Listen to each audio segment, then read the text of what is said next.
Badco presents Newsroom Evening Updates presented by Badco Transportation, Qatar. ഖത്തറിൽ സുരക്ഷിതവും കൃത്യതയുള്ളതുമായ transportation സേവനങ്ങൾക്ക് ഞങ്ങളെ വിളിക്കുക. സ്കൂളുകൾ, ഹോസ്പിറ്റലുകൾ, കമ്പനികൾ, മറ്റു സ്ഥാപനങ്ങൾ എന്നിവയുടെ ട്രാൻസ്പോർട്ടേഷൻ സേവനങ്ങൾ പൂർണ്ണ ഉത്തരവാദിത്വത്തോടെ ചെയ്തു കൊടുക്കുന്നു.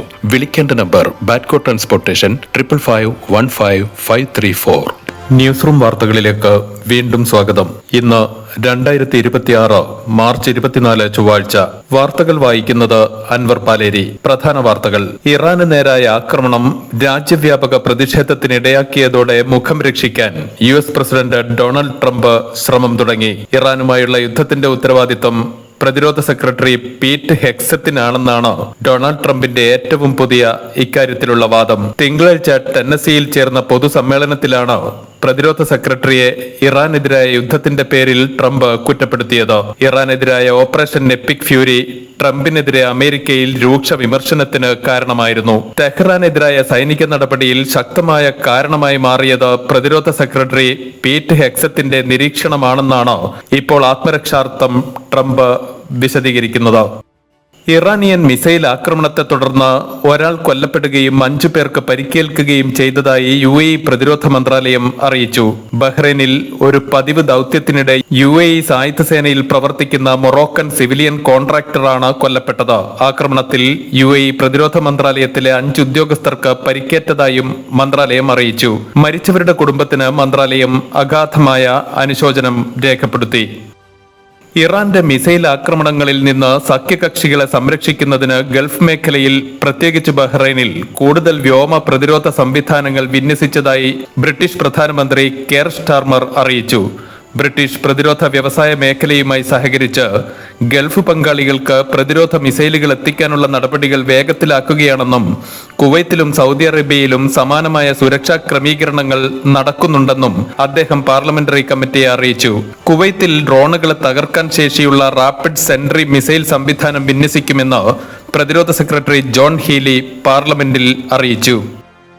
പശ്ചിമേഷ്യയിലെ US പ്രതിനിധി സ്റ്റീവൻ വിറ്റ്കോഫ് കഴിഞ്ഞ വ്യാഴാഴ്ച ഇറാൻ വിദേശകാര്യമന്ത്രി അബ്ബാസ് അരാക്ചിയുമായി ഫോണിൽ സംസാരിച്ചതായി ഇസ്രായേലി പത്രം യെദിയോത്ത് അഹ്റോനാത്ത് വെളിപ്പെടുത്തി. വിറ്റ്കോഫും അരാക്ചിയും തമ്മിൽ ഫോണിൽ ബന്ധപ്പെട്ട് സംസാരിച്ചതിനെ കുറിച്ച് മൂന്നാം കക്ഷി വഴിയാണ് ഇസ്രായേൽ അറിഞ്ഞതെന്ന് പത്രം വിശദീകരിച്ചു. ചർച്ചകൾ ആരംഭിക്കാനും അമേരിക്കയുമായി കരാറിലെത്താനും ഇറാന്റെ പുതിയ സുപ്രീം നേതാവ് ആയത്തുള്ള മുജ്തബ ഖാംനെയിൽ നിന്ന് അനുമതി ലഭിച്ചതായി വിദേശമന്ത്രി US പ്രതിനിധിയെ അറിയിച്ചു. ഇറാൻ പരമോന്നത നേതാവ് ആയത്തുള്ള അലി ഖാംനെയെ വധിക്കാൻ ഇസ്രായേൽ പ്രധാനമന്ത്രി Benjamin Netanyahu US president Donald ട്രംപിനോട് ആവശ്യപ്പെട്ടതായി റോയിട്ടേഴ്സ് റിപ്പോർട്ട് ചെയ്തു. ഇറാനെതിരെ US ഇസ്രായേൽ സംയുക്ത ആക്രമണം ആരംഭിക്കുന്നതിന് 48 മണിക്കൂർ മുമ്പ് ട്രംപുമായി നടത്തിയ ഫോൺ സംഭാഷണത്തിലാണ് നെതന്യാഹു ഈ ആവശ്യം ഉന്നയിച്ചതെന്ന് റിപ്പോർട്ടിൽ പറയുന്നു. ഇറാനുമായി ഒരു പൂർണ്ണ യുദ്ധത്തിന് ട്രംപ് നേരത്തെ വിമുഖത കാണിച്ചിരുന്നെങ്കിലും ഈ ആക്രമണം അനിവാര്യമാകാനുള്ള കാരണങ്ങളെക്കുറിച്ച് നെതന്യാഹു ട്രംപിനോട് വിശദീകരിച്ചതായാണ് റോയിട്ടേഴ്സ് റിപ്പോർട്ടിൽ പറയുന്നത്. യുദ്ധം ആരംഭിച്ച ആഴ്ചയുടെ തുടക്കത്തിൽ തന്നെ ഖാംനെയിയും അദ്ദേഹത്തിന്റെ ഉന്നത സഹായികളും തെഹ്റാനിലെ ഔദ്യോഗിക വസതിയിൽ കൂടിക്കാഴ്ച നടത്തുമെന്ന വിവരം ഇന്റലിജൻസ് റിപ്പോർട്ടുകൾ വഴി ട്രംപിനും നെതന്യാഹുവിനും ലഭിച്ചിരുന്നതായും റിപ്പോർട്ടിൽ വിശദീകരിക്കുന്നുണ്ട്. പശ്ചിമേഷ്യൻ സംഘർഷത്തിന്റെ പശ്ചാത്തലത്തിൽ പ്രധാനമന്ത്രി നരേന്ദ്രമോദിയും US പ്രസിഡന്റ് ഡൊണാൾഡ് ട്രംപും ടെലിഫോണിൽ ചർച്ച നടത്തി. ആഗോള എണ്ണ വിപണിയെയും അന്താരാഷ്ട്ര വാണിജ്യത്തെയും ബാധിക്കാത്ത തരത്തിൽ തന്ത്രപ്രധാനമായ ഹോർമുസ് കടലിടുക്ക് പൂർണ്ണമായും തുറക്കേണ്ടതിന്റെ പ്രാധാന്യം ഇരു നേതാക്കളും ചർച്ച ചെയ്തു. ഇന്ത്യയിലെ US അംബാസിഡറും ദക്ഷിണ മധ്യേഷ്യയുടെ പ്രത്യേക പ്രതിനിധിയുമായ സെർജിയോ ഗോറാണ് X പ്ലാറ്റ്ഫോമിലൂടെ ഇക്കാര്യം പങ്കുവച്ചത്. ഹോർമുസ് കടലിടുക്ക് തുറന്നിടുന്നതിനെ സംബന്ധിച്ചും സുരക്ഷിതമായ അന്തരീക്ഷം ഉറപ്പാക്കുന്നതിനെക്കുറിച്ചും ആശയവിനിമയം നടത്തിയതായി പ്രധാനമന്ത്രി നരേന്ദ്രമോദിയും പിന്നീട് Xൽ കുറിച്ചിട്ടുണ്ട്. പശ്ചിമേഷ്യൻ സംഘർഷത്തെക്കുറിച്ചും ആഗോള ഊർജ്ജ മേഖലയിലെ പ്രത്യാഘാതങ്ങളെക്കുറിച്ചും വിദേശകാര്യമന്ത്രി S ജയശങ്കർ തിങ്കളാഴ്ച US സ്റ്റേറ്റ് സെക്രട്ടറി മാർക്കോ റൂബിയോയുമായി ദീർഘമായ ടെലിഫോൺ സംഭാഷണം നടത്തി. സംഘർഷം മൂലമുണ്ടാകുന്ന ആഗോള സാമ്പത്തിക പ്രത്യാഘാതങ്ങളെക്കുറിച്ചും ചർച്ച ചെയ്തതായി ജയശങ്കർ അറിയിച്ചു. പശ്ചിമേഷ്യൻ സംഘർഷം ആഗോള സാമ്പത്തിക വ്യവസ്ഥയെ ബാധിച്ചതടക്കമുള്ള വിഷയങ്ങളാണ് ഇരു നേതാക്കളും ചർച്ച ചെയ്തത്. ഇറാനും യുഎസും തമ്മിലുള്ള മധ്യസ്ഥ ചർച്ചകളിൽ ഖത്തർ പങ്കാളിയല്ലെന്നും തങ്ങളുടെ രാജ്യത്തെ സംരക്ഷിക്കുന്നതിലാണ് ശ്രദ്ധ കേന്ദ്രീകരിക്കുന്നതെന്നും ഖത്തർ പ്രധാനമന്ത്രിയുടെ ഉപദേഷ്ടാവും വിദേശകാര്യ മന്ത്രാലയം ഔദ്യോഗിക വക്താവുമായ ഡോക്ടർ മാജിദ് ബിൻ മുഹമ്മദ് അൽ അൻസാരി പറഞ്ഞു. ദോഹയിൽ വാർത്താ സമ്മേളനത്തിലാണ് അദ്ദേഹം ഇക്കാര്യം വ്യക്തമാക്കിയത്.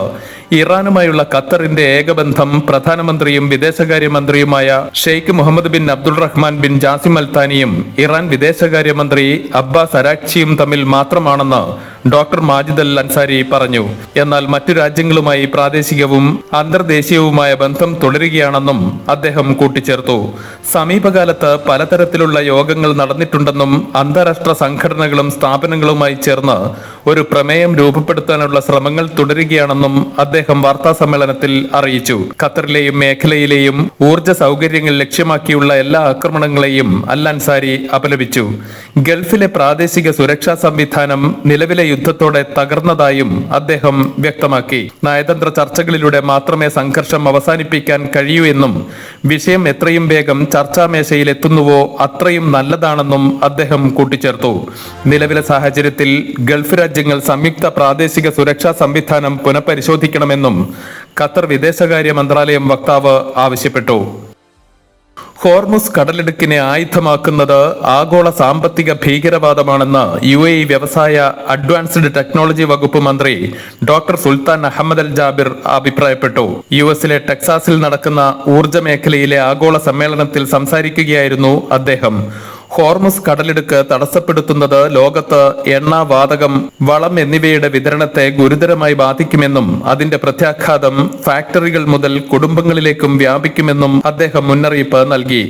കഴിഞ്ഞ 3 ആഴ്ചയിൽ എണ്ണവില 50% ഉയർന്നത് ഇതിന്റെ ഉദാഹരണമാണെന്ന് അദ്ദേഹം ചൂണ്ടിക്കാട്ടി. ഊർജ്ജ സുരക്ഷ വളരെ പ്രധാനമാണെന്നും ഹോർമുസ് തുറന്ന നിലയിൽ നിലനിർത്തുക മാത്രമാണ് സ്ഥിരമായ പരിഹാരമെന്നും അദ്ദേഹം പറഞ്ഞു. ഇറാനെതിരായ US-ഇസ്രായേൽ യുദ്ധത്തിൽ സമാധാനം പുനഃസ്ഥാപിക്കുന്നതിന് എല്ലാ സാധ്യതകളും ഉപയോഗിച്ച് ശ്രമങ്ങൾ തുടരുമെന്ന് തുർക്കി പ്രസിഡന്റ് റജബ് തയ്യിബ് എർദോഗൻ പറഞ്ഞു. തുർക്കി സമ്പദ് വ്യവസ്ഥയെയും മുഴുവൻ ലോകത്തെയും ഇത് ബാധിച്ചതായും അദ്ദേഹം വ്യക്തമാക്കി. മേഖലയെ മുഴുവൻ പിടിച്ചുലക്കുകയും ഊർജ്ജവില കുതിച്ചുയരുകയും ചെയ്ത യുദ്ധത്തിൽ നിന്ന് സമ്പദ് വ്യവസ്ഥയെ രക്ഷിക്കാനുള്ള വിവിധ നടപടികൾ സർക്കാർ സ്വീകരിച്ചു വരികയാണെന്നും എർദോഗൻ കൂട്ടിച്ചേർത്തു. വിവിധ ഗൾഫ് രാജ്യങ്ങളിൽ മഴ ശക്തമായി തുടരുന്ന സാഹചര്യത്തിൽ അധികൃതർ ജാഗ്രതാ നിർദ്ദേശം പുറപ്പെടുവിച്ചു. 3 ദിവസമായി ഖത്തറിൽ വിവിധ ഭാഗങ്ങളിൽ ഇടിയോടുകൂടിയ ശക്തമായ മഴ തുടരുകയാണ്. പലയിടങ്ങളിലും ആലിപ്പഴ വർഷവുമുണ്ടായി. ഞായറാഴ്ച മുതലാണ് ഖത്തറിൽ കനത്ത മഴ ആരംഭിച്ചത്. Doha, Hilal, Al Wakra, Najma, Ras Laffan, Lusail, industrial area, new Salata തുടങ്ങിയ ഭാഗങ്ങളിലെല്ലാം തുടർച്ചയായ മഴ ലഭിച്ചിട്ടുണ്ട്.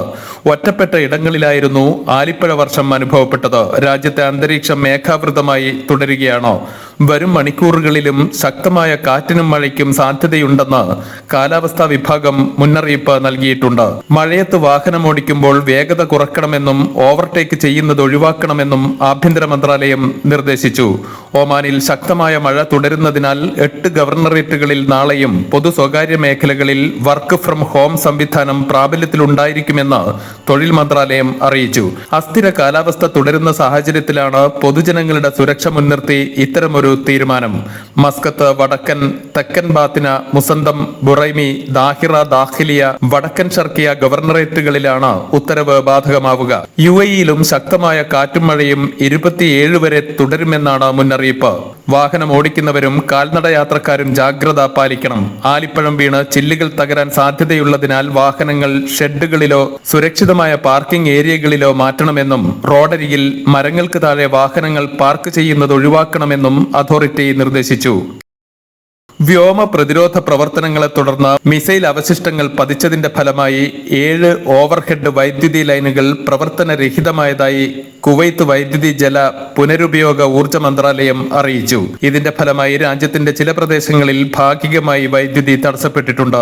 എത്രയും വേഗം വൈദ്യുതി പുനഃസ്ഥാപിക്കാനുള്ള ശ്രമങ്ങൾ നടത്തിവരികയാണ്. സൈറ്റുകൾ സുരക്ഷിതമാക്കിയാലുടൻ സുരക്ഷാ വകുപ്പുകളുമായി ഏകോപിപ്പിച്ച് കേടുപാടുകൾ വിലയിരുത്താനും ഉയർന്ന സുരക്ഷാ മാനദണ്ഡങ്ങൾക്കനുസൃതമായി കേടായ ലൈനുകൾ നന്നാക്കാനും പ്രത്യേക സാങ്കേതിക സംഘങ്ങൾ പ്രവർത്തനം ആരംഭിക്കും.